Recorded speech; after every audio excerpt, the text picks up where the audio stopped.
श्री सीताराम शिखावस्थी के चैनल में आप सभी का स्वागत है। मैं हूं शिखावस्थी। आज का मेरा वीडियो देव उठनी एकादशी से संबंधित है। आज इस वीडियो में हम जानेंगे देव उठनी एकादशी का व्रत हमें कौन से दिन करना है, व्रत किस प्रकार से करना है, एकादशी व्रत करने के नियम क्या क्या है और क्यों इस व्रत को करना है, उस एकादशी का व्रत के महत्व को भी जानेंगे। और इसके साथ ही व्रत का पारण हमें कब करना है, एकादशी तिथि को किस प्रकार से अपनी विशेष बनाना है। तो देव उठनी एकादशी व्रत से संबंधित बहुत सारी महत्वपूर्ण शास्त्रार्थ बातें आज आपको इस वीडियो के माध्यम से प्राप्त होंगी। वीडियो को पूरा देखिएगा। अच्छा लगे तो लाइक कमेंट शेयर कीजिए। चैनल पर यदि आप पहली बार आए हैं तो चैनल को सब्सक्राइब कीजिए। देखिए, देव उठनी एकादशी या हरि प्रबोधिनी एकादशी प्रत्येक वर्ष कार्तिक मास के शुक्ल पक्ष की एकादशी को मनाया जाता है। वर्ष 2025 में देव उठनी एकादशी का व्रत 2 नवंबर 2025 दिन रविवार को किया जाएगा, क्योंकि इस दिन त्रिस्पर्शा एकादशी का शुभ संयोग बन रहा है। और दसवीं विद्या एकादशी का व्रत हमें कभी भी नहीं करना चाहिए, क्योंकि इससे संतान पक्ष को बहुत ही ज्यादा नुकसान होता है। किसी भी स्थिति में यदि क्षण मात्र भी दसवीं तिथि एकादशी व्रत में स्पर्श कर रही है तो हमें उस एकादशी को बिल्कुल त्याग देना चाहिए। बिल्कुल भी हमें उस दिन व्रत नहीं करना चाहिए, ऐसा हमारे शास्त्र कहते हैं।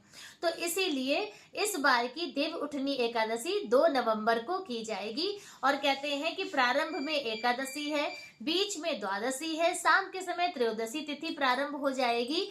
तो इस बार त्रिस्पर्शा एकादशी का शुभ संयोग प्राप्त हो रहा है, जिसका महत्व यह है कि एक एकादशी व्रत करने से हमें एक त्रिस्पर्शा एकादशी का व्रत करने से 1000 एकादशी व्रत करने का पुण्य फल प्राप्त होता है।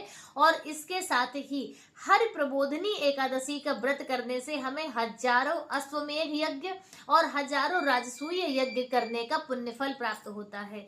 तो इसलिए कार्तिक मास की देव उठनी एकादशी बहुत सारे पुण्यों के साथ में है। तो आप सभी को इस एकादशी व्रत तो सभी को करना है और लगभग सभी व्रत करते हैं, लेकिन व्रत भी ना पूर्ण निष्ठा से और पूर्ण समर्पण के साथ में करना है, नियमों के अनुसार। जैसे एकादशी व्रत के नियम बताए गए हैं शास्त्रों में, तो शास्त्रोक्त नियमों का पालन करते हुए आपको इस एकादशी का व्रत पूर्ण करना है। तो चलिए जान लेते हैं कि एकादशी व्रत के नियम कौन कौन से हैं।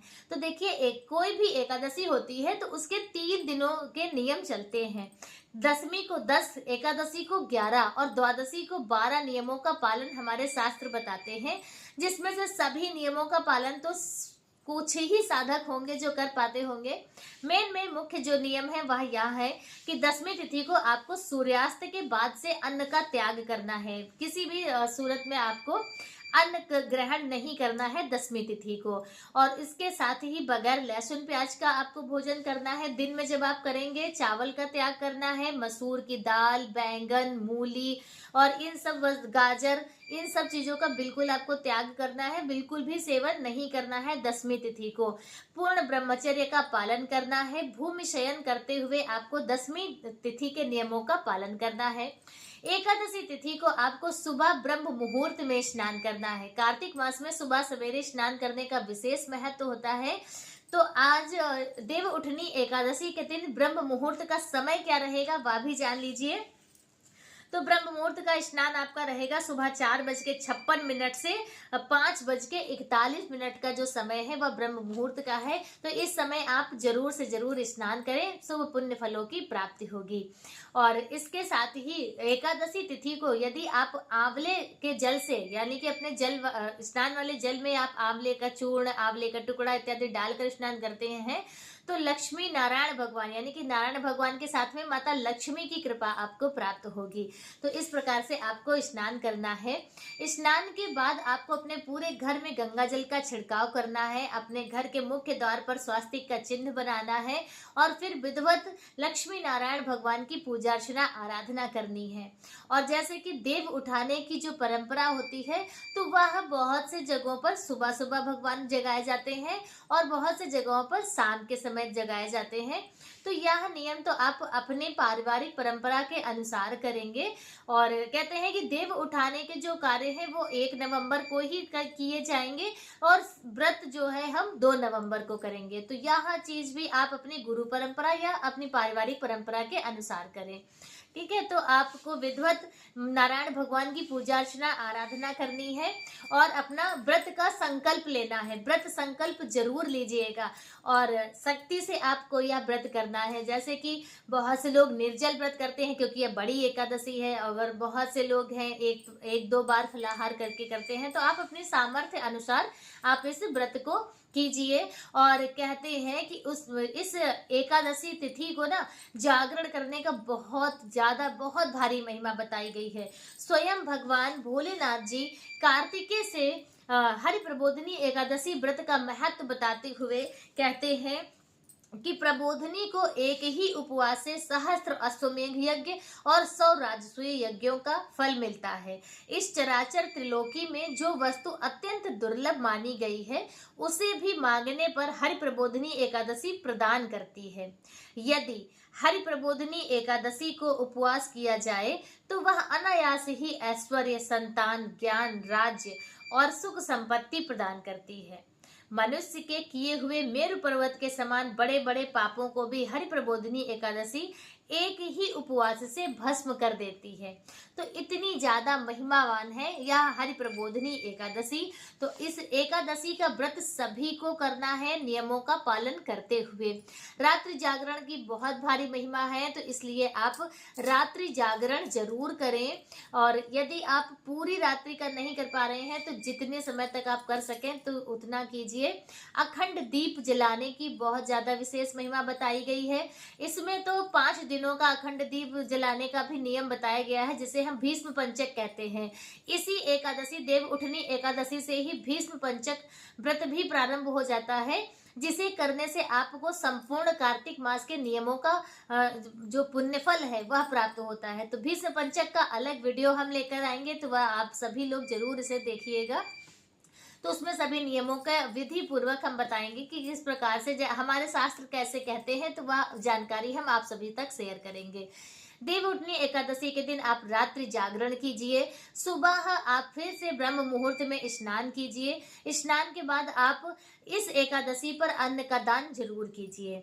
अन्न का दान करके, और यदि आपने भीष्म पंचक व्रत का अनुष्ठान लिया है, संकल्प लिया है, तो फिर आप फलाहार इत्यादि लेकर अपने व्रत का पारण करेंगे। और यदि आपने सिर्फ नियमों का पालन करना है, व्रत आपको नहीं करना है, तब आप अपने दाहिने हाथ में साफ स्वच्छ जल लीजिए, छोटा तुलसी का दल लीजिए और थोड़े से अक्षत चावल के दाने लेकर आपको श्री नारायण का ध्यान करते हुए और इस तीनों चीजों को आपको निगल लेना है साफ स्वच्छ जल से।